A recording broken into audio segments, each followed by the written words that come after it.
Students, कैसे हैं आप सभी। आज हम लेके आए आपके लिए नेक्स्ट टॉपिक नए लेक्चर के अंदर, जिसका नाम है molecular formula and empirical formula. Dear student, बहुत ही इंपॉर्टेंट है। यहाँ से क्वेश्चन भी आते हैं, न्यूमेरिकल्स भी आते हैं आपके एग्जाम में, और हर साल ये पूछे जाते हैं टर्म्स भी आपसे। ओके डियर स्टूडेंट्स, तो आप ढंग से इनको देखना समझना।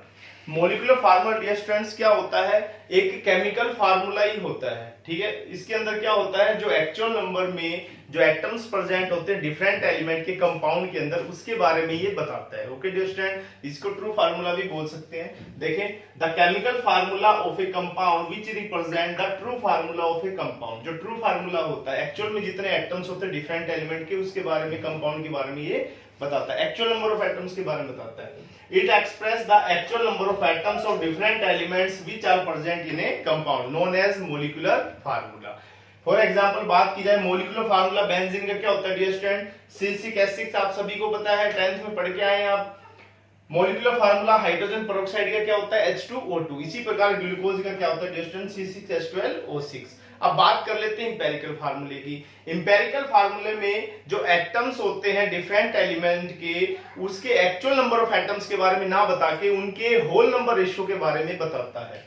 तो the chemical formula of a compound which does not represent the true formula. True formula नहीं होता। And it express the simple whole number ratio of atoms. जो एटम्स है सिंपल होल नंबर रेशियो में जो प्रेजेंट होते हैं different element के एक कंपाउंड के अंदर, उसके बारे में बताता है, वो उसका इंपेरिकल फार्मूला होता है। ओके डियर स्टूडेंट, जैसे मॉलिक्यूलर फार्मूला होता है बेंजीन का C6H6, इंपेरिकल फार्मूला क्या बन जाएगा? CH। CH से आपको ये नहीं पता चलेगा कि एक्चुअल में ये क्या है, मॉलिक्यूलर फार्मूला मतलब क्या है, कौन सा कंपाउंड है, तो ये ट्रू फार्मूला नहीं होता। हाइड्रोजन पेरोक्साइड का मॉलिक्यूलर फार्मूला H2O2 होता है और इंपेरिकल फार्मूला HO होता है। ग्लूकोज का मॉलिक्यूलर फार्मूला C6H12O6 होता है, इंपेरिकल फार्मूला CH2O होता है। Okay dear student, I hope clear हुआ होगा। इंपेरिकल फार्मूले में ट्रू फार्मूला नहीं होता। ओके डियर स्टूडेंट, अब यहाँ पे अगर बात करें दोनों में रिलेशनशिप क्या होती है, मॉलिक्यूलर फार्मूला होता है n गुना empirical formula. Okay dear student, n अगर आपको निकालना है तो molecular formula upon empirical formula हो जाएगा। अब मॉलिक्यूलर फार्मूला आगे फर्दर क्या बोल सकते हैं, molecular formula mass. Empirical formula से आगे क्या होगा, इंपेरिकल फार्मूला मास निकाल सकते हैं।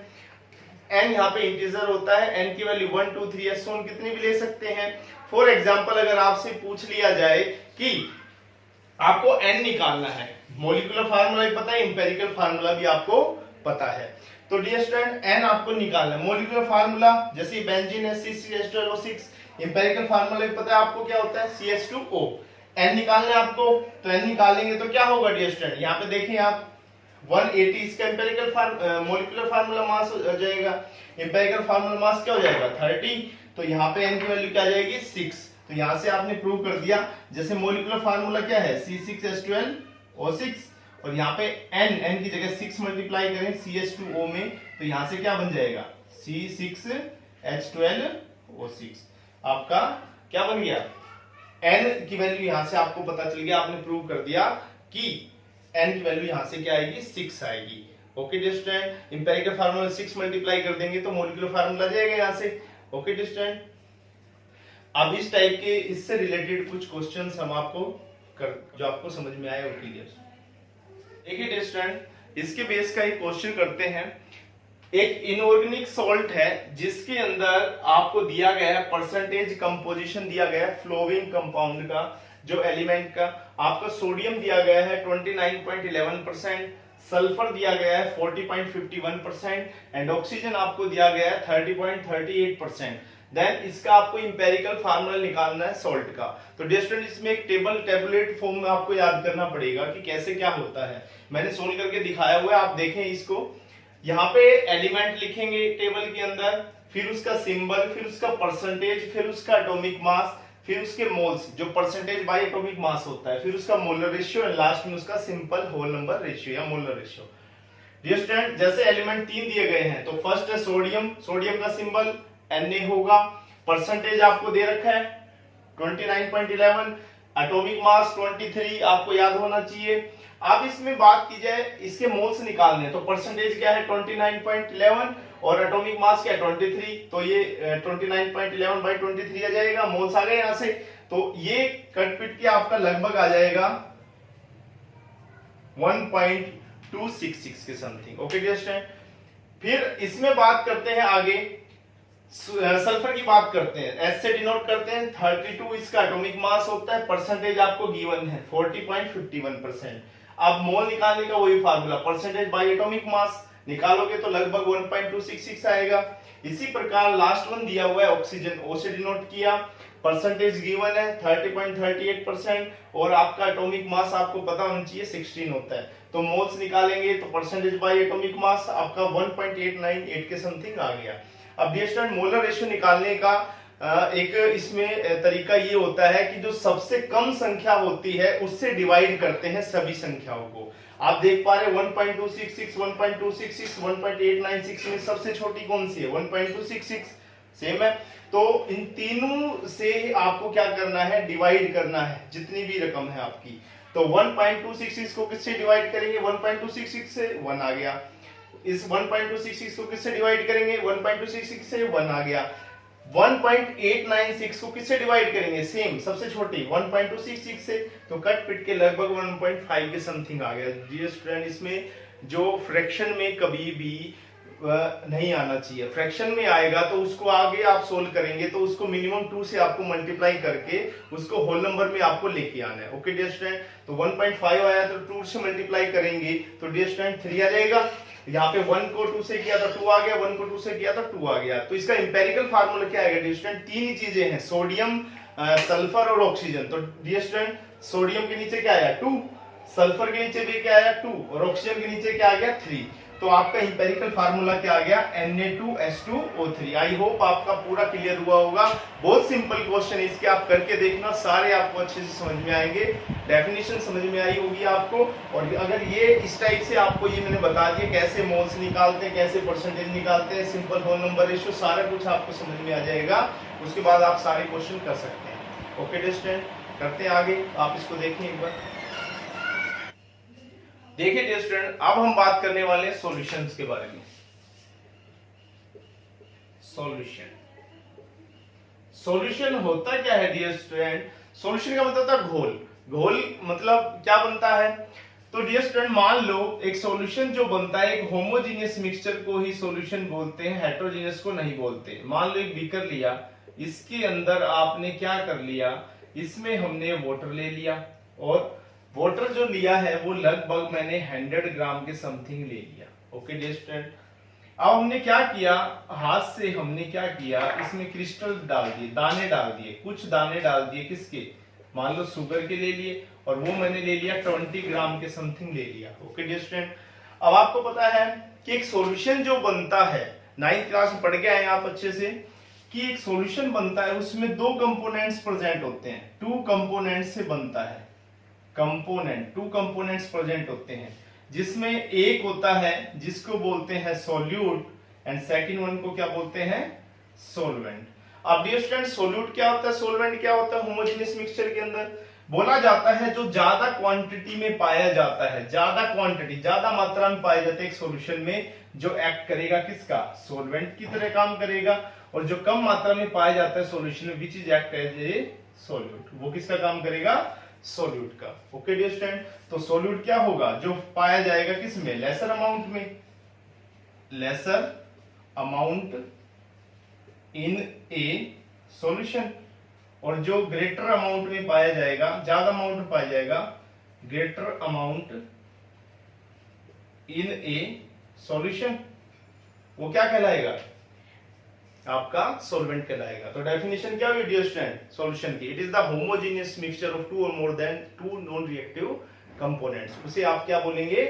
हम सॉल्यूशन नाम देंगे। एक सॉल्यूट होगा और एक सॉल्वेंट होगा। बहुत से सॉल्यूशन के बारे में डिस्कस करते हैं, आप बात करते हैं 11th में पढ़ते हैं, 12th में पढ़ते हैं कि सॉल्यूशन के अंदर एक होता है बाइनरी सॉल्यूशन, जिसके बारे में आप डिस्कस करते हैं। बाइनरी सॉल्यूशन वो होते हैं जिसमें एक सॉल्यूट हो और एक ही क्या हो? सॉल्वेंट हो, जिसके बारे में आप स्टडी करते हैं।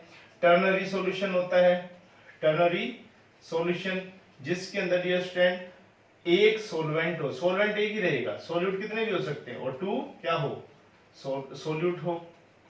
इसी प्रकार आप पढ़ेंगे क्वार्टनरी, क्वार्टनरी सॉल्यूशन, जिसके अंदर डियर स्टूडेंट सोलवेंट तो एक ही रहे आपका और सोल्यूट आपके 3 हो जाए।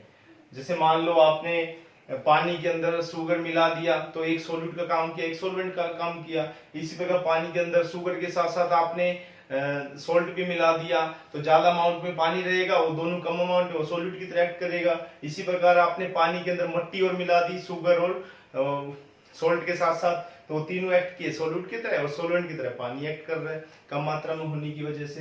तो आप यहाँ पे देख पा रहे हैं, तो कई टाइप के सॉल्यूशन आप पढ़ते हैं। ओके डियर स्टूडेंट, अब हम बात करने वाले कंसंट्रेशन के बारे में। कंसंट्रेशन का मतलब होता है मात्रा। डियर स्टूडेंट, कंसंट्रेशन जो है मापी जाती है, बोला जाता है, कंसंट्रेशन की डेफिनेशन बोला जाए जब आपको नोन अमाउंट, जब आपको पता है कितने अमाउंट में सोल्यूट प्रेजेंट है जो गिवन सॉल्यूशन के अंदर, तो आपकी क्या कहलाती है, कंसंट्रेशन कहलाती है of that solution. When known amount of solute which are dissolved in known amount of solution क्या कहलाती है, कंसंट्रेशन ऑफ दैट सॉल्यूशन। जिसमें कंसंट्रेशन को एक्सप्रेस करने वाली बहुत सी टर्म्स है जिसके बारे में हम डिस्कस करेंगे। जैसे मान लो आपकी बात की जाए, फर्स्ट आएगा परसेंटेज बाय मास, जिसको W/W से डिनोट करेंगे। सेकंड वन आएगा आपका परसेंटेज बाय वॉल्यूम, जिसको आप डिनोट करेंगे V/V से। थर्ड वन आएगा आपका परसेंटेज मास बाय वॉल्यूम, जिसको आप डिनोट करने वाले हैं W/V से। फोर्थ वन आएगा स्ट्रेंथ, ताकत, जिसको डिनोट करेंगे S से। फिफ्थ वन आएगा नॉर्मलिटी, जिसको आप डिनोट करेंगे कैपिटल N से। Okay dear student, six one आएगा मोलिरिटी, जिसको डिनोट करेंगे कैपिटल M से। सेवंथ वन आएगा मोलिलिटी, जिसको डिस्कस करेंगे, जिसको आप स्मॉल m से डिनोट करेंगे। अगला आएगा मास फ्रैक्शन, जिसको कैपिटल X से डिनोट करेंगे। नेक्स्ट वन आएगा मोल फ्रैक्शन,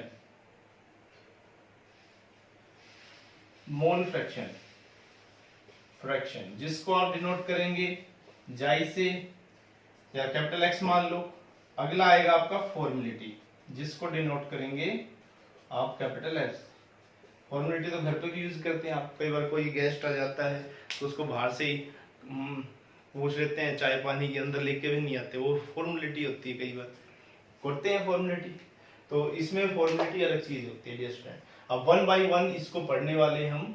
तो नेक्स्ट जो अपना लेक्चर रहेगा वो इसी के ऊपर बेस होगा, जो कंसंट्रेशन को एक्सप्रेस करने वाली टर्म्स होती है सभी के बारे में हम डिस्कस करेंगे। तब तक आप जितना करवाया है आप इसको पूरे को अच्छे से रिवाइज करना।